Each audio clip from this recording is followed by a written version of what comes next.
Welcome back my dear students. आज के एक और बेहतरीन लेक्चर में आप सभी का बहुत बहुत स्वागत है। आज के इस लेक्चर में हम समझेंगे clustered versus stacked column chart. ठीक है, सो किस तरीके से बनाते हैं, डेटा को भी हम समझेंगे। बहुत ही अच्छे से आपको सारी चीज़ें समझ में आएंगी, बस लेक्चर को पूरा देखिएगा। जो न्यू स्टूडेंट्स हैं उनके लिए पूरा कोर्स अवेलेबल है डेटा एनालिस्ट का। ठीक है, पूरे कोर्सेज के लिंक्स आपको डिस्क्रिप्शन में मिल जाएंगे और हमारे चैनल पर भी पूरे कोर्सेज मिल जाएंगे। देख लीजिएगा, एक बार ज़रूर चेक ज़रूर करिएगा।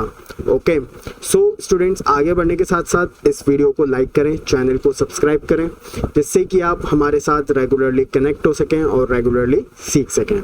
सो स्टूडेंट्स, सबसे पहली चीज़, क्लस्टर्ड और स्टैक्ड कॉलम चार्ट्स पर आने से पहले एक बेसिक चीज़ सीख लेते हैं कि कॉलम चार्ट क्या होता है।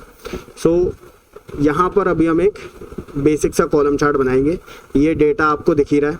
सपोज कर लीजिए कि ये एक है सेल्स डेटा कि जनवरी में कितना सेल हुआ, फरवरी में कितना हुआ। ठीक है, लैक्स में मान लीजिए 1 लाख, 2 लाख, 3 लाख, इस तरीके से है ये। राइट, तो बहुत ही सिंपल सा डेटा है।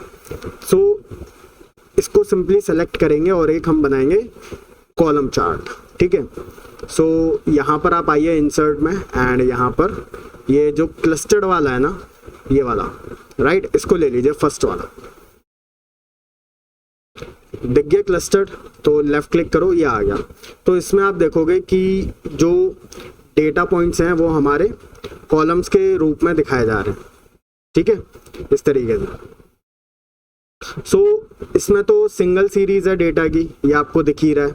राइट, सो उसको तो हमने यहाँ पर चार्ट में बना दिया है। तो ये तो है बहुत ही सिंपल सा कॉलम चार्ट। ओके, तो इसको आप विजुअलाइज कर पा रहे हो, एक एक चीज़ समझ पा रहे हो। इसकी सबसे ज़्यादा कौन से महीने में सेल हुई है, वो ये दिसंबर में। ठीक है, तो अब आते हैं हम हमारे clustered and stacked column charts पर। तो सबसे पहले हम समझेंगे क्लस्टर्ड कॉलम चार्ट। राइट, तो अब यहाँ पर ये डेटा देखो, इसमें डेटा की मल्टीपल सीरीज है। ठीक है, अगर मान लो सिंपल इतना होता तो हम बना देते सिंपल सा कॉलम चार्ट, जैसे इंसर्ट पे आते और ये बना देते हम। तो देखो, आपको दिख ही रहा है, 4 स्टूडेंट्स हैं, उनके एग्ज़ाम 1 के मार्क्स हमको विजुलाइज हो रहे हैं। लेकिन यहाँ पे मल्टीपल सीरीज की है, एग्ज़ाम 2, एग्ज़ाम 3। तो जब ऐसे मल्टीपल सीरीज हो ना, तो आप यहाँ पर क्या ले सकते हो, क्लस्टर्ड और स्टैक्ड दोनों को। ठीक है, बट आपको क्या करना है, अगर आपने सिंपल एक ही सीरीज ली आपने, ठीक है, तो आपका इस तरीके से आएगा।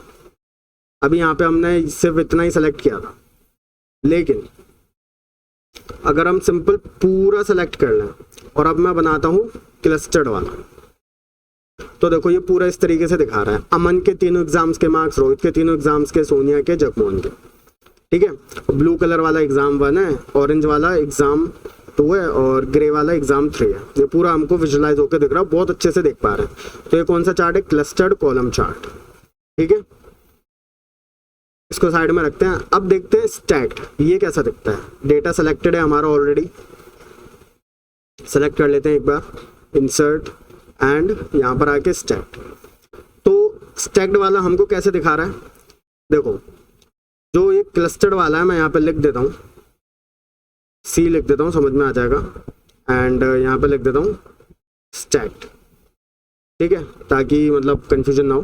तो ये जो क्लस्टर्ड वाला है वो तीनों ही एग्जाम्स का डेटा कैसे दिखा रहा है, स्टूडेंट के नाम के साथ अलग अलग कॉलम्स के रूप में। लेकिन जो स्टैक्ड वाला है वो तीनों एग्जाम्स का डेटा एक ही कॉलम में दिखा रहा है। अगर आप इसके ऊपर कर्सर लेके जाओगे तो आपको वैल्यू दिख जाएगी और कौन सी सीरीज का, एग्जाम 1 का है। ठीक है, एग्जाम 1। अब जैसे ये एग्जाम 2, कलर भी यहाँ पे दे रखा है। ठीक है, तो क्लस्टर्ड और स्टैक्ड में आपको समझ में आ गया। स्टैक्ड में एक के ऊपर एक होता है, क्लस्टर्ड में साइड में होते हैं। ठीक है, तो ये इस तरीके से है। सो ये दोनों ही चार्ट्स आपको समझ में आ गए, डेटा कैसा है ये आपको समझ में आ गया। ओके, सो स्टूडेंट्स, यहाँ पर कई सारी चीज़ें हैं। इन चार्ट्स में आप काफ़ी सारे डिज़ाइंस कर सकते हो, मॉडिफिकेशंस कर सकते हो, लेकिन वो सारी चीज़ें हम सीखेंगे आगे आने वाले लेक्चर्स में। मेक श्योर पूरा कोर्स देखें। आपको ये जो स्टैक्ड और क्लस्टर्ड होता है ये दोनों अच्छे से समझ में आ गया होगा। चैनल को सब्सक्राइब जरूर करें, पूरा डेटा एनालिस्ट का कोर्स कंप्लीट करें। Okay students.